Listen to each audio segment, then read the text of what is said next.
On the eve of December 31st, the grand cruise ship Poseidon sailed through the Atlantic, carrying over 2,000 passengers eager to celebrate New Year's. The ship, a luxurious behemoth, boasted multiple floors, lavish pools, and opulent cabins reserved for its wealthiest guests. Among the revelers were Jennifer and Christian, a young couple stealing a private moment in their cabin. Their intimacy was abruptly interrupted when Jennifer's father, Robert, stormed in, sending Christian scrambling out of the room to avoid further confrontation. Elsewhere on the ship, the festive mood was palpable. Passengers indulged in card games, dancing, and elaborate parties. Robert, who was deep in a poker game, suffered a significant loss to a man named Dylan. As the party reached its peak, the atmosphere shifted ominously when the captain, feeling a growing sense of unease, peered through his binoculars. His heart sank. On the horizon, a monstrous tsunami loomed, barreling toward the Poseidon with terrifying speed, basically a wave on all the steroids. Panic erupted in the control room. Officers frantically attempted to turn the ship, but the wave was colossal, eclipsing the moon and the entire sky. Despite the crew's desperate efforts, they could only rotate the vessel 90 degrees before the tsunami struck. The massive wave engulfed the ship, flipping it completely upside down. The impact unleashed chaos. Explosions, debris, and flying furniture tore through the ship, killing many crew members and passengers, including the captain and his officers. The control room was obliterated. In the party hall, where most passengers had been celebrating just moments earlier, the survivors were stunned and disoriented. Emergency lighting flickered on, illuminating the wreckage and the devastation around them. Jennifer spotted Christian, trapped under a heavy metal frame, and in desperation began trying to free him. A fellow survivor, Elena, rushed over to help. Meanwhile, Robert, relying on his past experience as a fireman, helped a woman named Maggie rescue her son from the wreckage. Amid the chaos, the ship's host captain announced that they had sent out a distress call before the tsunami hit, and rescue helicopters were en route. He urged everyone to stay calm, assuring them that the ship would float as long as the doors remained sealed. However, Dylan, ever the opportunist, was seen rifling through the belongings of a corpse. Maggie's young son caught him in the act and asked what he was doing. Dylan explained that he was searching for something essential to his escape. Maggie confronted Dylan, accusing him of telling her son they could escape through the ship's spiral vents. As tensions rose, Robert and an architect named Richard joined the conversation. Richard, who was an expert in ship design, delivered grim news. The Poseidon wouldn't last long in its upside-down state. It was destined to sink. Realizing the urgency, Robert asked Dylan if he knew the way to the disco, where he suspected Jennifer might be. Despite Dylan's lone wolf tendencies, Robert and Richard decided to follow him, desperate to find their loved ones. Along the way, they encountered a waiter named Marco, who they hoped could help them navigate the wrecked ship. With time running out, and the ship slowly succumbing to the ocean's depths, the group's survival instincts kicked in. As the clock ticked, they faced not only the perils of the sinking ship but also their fractured trust in each other, each harboring their own secrets and desires for escape. Robert, determined to get everyone out alive, proposed a truce with Dylan. With Dylan's plan and their guide Marco, he reasoned they had a better shot at survival together. Reluctantly, Dylan agreed. Their newly formed group left the banquet hall, sealing the doors behind them to prevent more water from flooding in. Ahead, they found an elevator shaft and decided it was their best route to reach the top of the overturned ship. Using debris, they created a makeshift bridge to cross to the other side, but the danger was imminent. Above them, a stuck elevator car threatened to plummet with any shift in the ship's structure. Everyone hurried across, with only Richard and Marco remaining on the precarious bridge. Suddenly, the elevator began to creak, starting its fall. Richard, desperate, had to make a brutal decision. Dylan, struggling to hold the bridge steady, shouted for Richard to let Marco go. In a gut-wrenching moment, Richard kicked Marco off the bridge, sending him plummeting to the bottom of the shaft.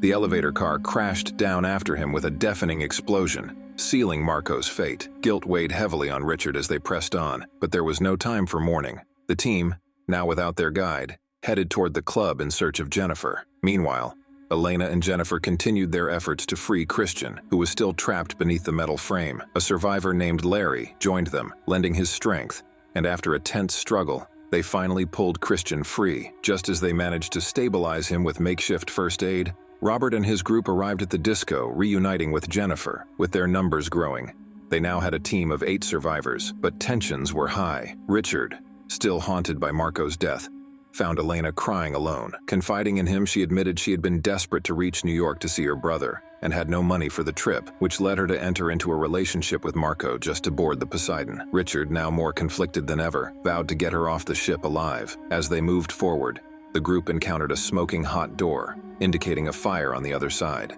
Dylan and Robert grabbed fire extinguishers and worked together to put out the flames. But once inside, they found themselves facing another challenge, a gap between the two ends of the ship that could only be crossed via a broken, rickety railing. Christian, despite his injuries, volunteered to go first and test the railing's strength. One by one, the others followed, with Richard helping Elena across. But before Dylan, Robert, Jennifer, and Larry could cross, the situation took a turn. Drunk and belligerent, Larry began insulting Robert, mocking his failure as mayor of New York City. Though Robert was visibly furious, Jennifer calmed him down, and Robert chose to laugh it off. Larry, proving his recklessness, arrogantly started to climb the bridge, pushing Jennifer aside. Midway through his crossing, disaster struck. A massive part of the ship's engine fell from the ceiling, crashing down on Larry and breaking the fragile bridge. Fuel leaked from the wreckage and sparks from exposed cables ignited the spillage, causing a sudden burst of flames. Miraculously, no one was hurt, but the fire now blocked their path. Faced with no way back,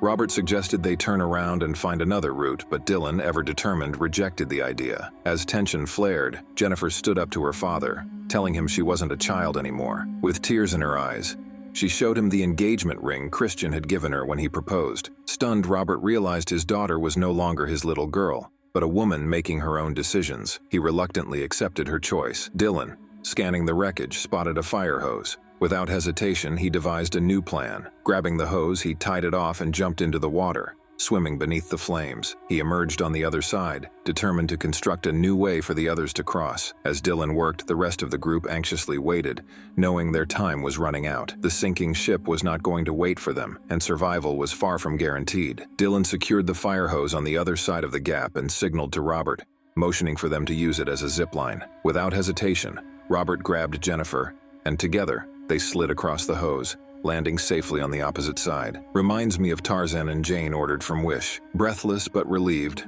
Robert turned to Dylan, thanking him for saving both him and his daughter. Dylan nodded, but there was no time to linger. Meanwhile, back in the banquet hall, chaos erupted as cracks began to form in the large glass windows holding back the ocean. Panicked passengers tried in vain to stop the cracks from spreading, but the water pressure was too great. With a deafening crash, the glass shattered, and water flooded the room, claiming the lives of everyone inside.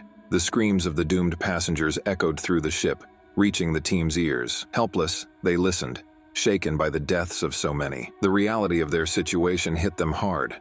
Would they survive, or were they destined to meet the same fate as those in the banquet hall? As the water continued to rise, they pressed forward, but soon found themselves at a dead end, water filling every path. Their only option was to use the narrow ventilation ducts. Robert led the way, followed by Jennifer, with Dylan bringing up the rear. Their relief at finding a way forward was short-lived when they reached the end of the duct, only to discover metal bars blocking their path. Dylan called Maggie's son, hoping his tiny hands could unscrew the bolts. The screws were tight, and time was running out. Richard, struggling in the cramped duct, was stuck at a curve, while Elena, already panicked, began to lose control. The rising water added to the tension, and Dylan snapped at her to calm down before they all drowned. In the chaos, Robert asked for something to help with the screws. Elena, trembling, handed him her cross necklace. The boy worked quickly, finally managing to unscrew the bars and free the group. They spilled into another chamber, but their relief was short-lived. They were now trapped in a massive water tank. Their return route was flooded, and the only way forward was sealed shut by heavy bolts. Dylan looked around, his expression grim, and realized they were standing in a ballast tank designed to help keep the ship balanced. The only way out was to fill the tank with water, which would trigger the sealed passage to open and release the flow. Panic spread through the group as Jennifer, her voice shaking, asked what would happen if the passage didn't open. Dylan, visibly frustrated, snapped back that he didn't know, but they had no other choice. He and Robert exchanged a glance, silently agreeing, and together they opened the valve to let the water in. Water poured in fast, quickly rising around them. The tension was suffocating as the tank filled to the brim, but the sealed passage didn't budge. Panic gripped everyone. Jennifer clung to Robert, her breath shallow as hope began to drain away. And then, just as they were on the verge of giving up, the seal hissed open, and water rushed them through to the other side, hurling the survivors into the next tank. But their relief was brief. The water was rising here too.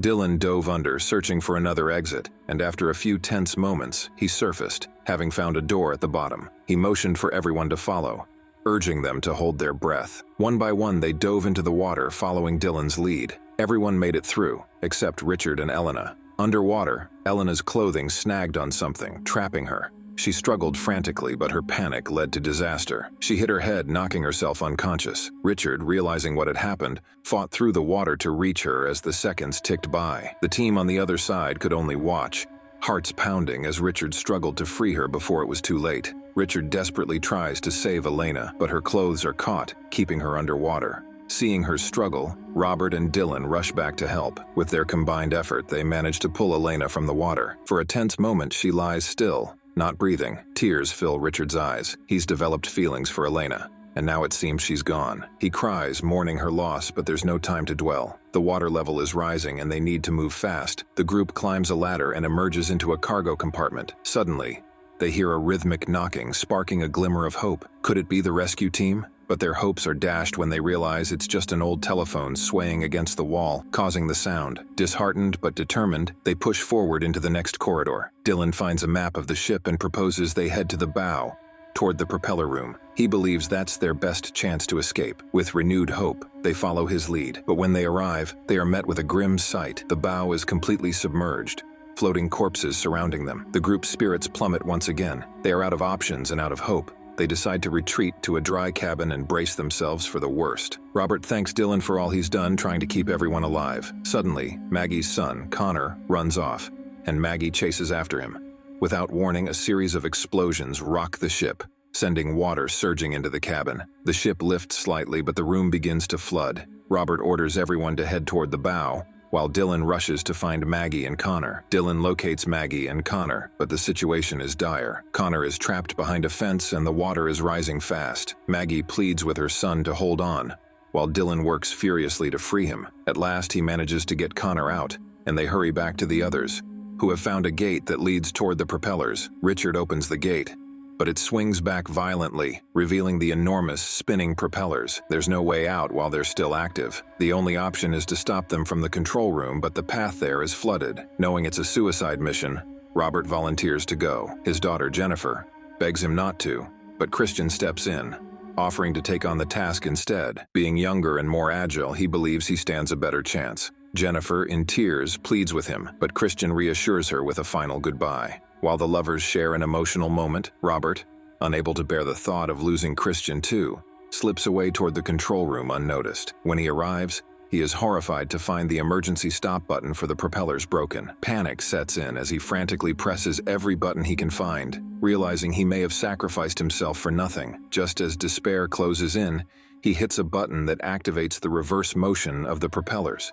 Back at the bow, Dylan and Maggie manage to free Connor, and they return to the group. Dylan, confused about why the propellers are still spinning, is struck by Chris's realization. The propellers are now pulling water inward, indicating they're in reverse. Chris suggests they stop the propellers by throwing debris into them. He hands Dylan a large cylinder, and with a mighty throw, Dylan sends it into the spinning blades. The explosion that follows damages the propellers, finally bringing them to a halt. With the propellers stopped, the group prepares to make their escape. Jennifer, heartbroken but resolute, bids a tearful farewell to her father, who gave his life to save them. They dive through the opening where the propellers had been and swim to the surface, where they find a rubber boat floating nearby. As they climb aboard, they realize the Poseidon is leaning precariously toward them. Panic surges as they scramble to row away, desperate to avoid being crushed by the sinking ship. The Poseidon finally succumbs to the ocean's depths, creating massive waves that push the survivors further away. They watch in disbelief. Just hours ago,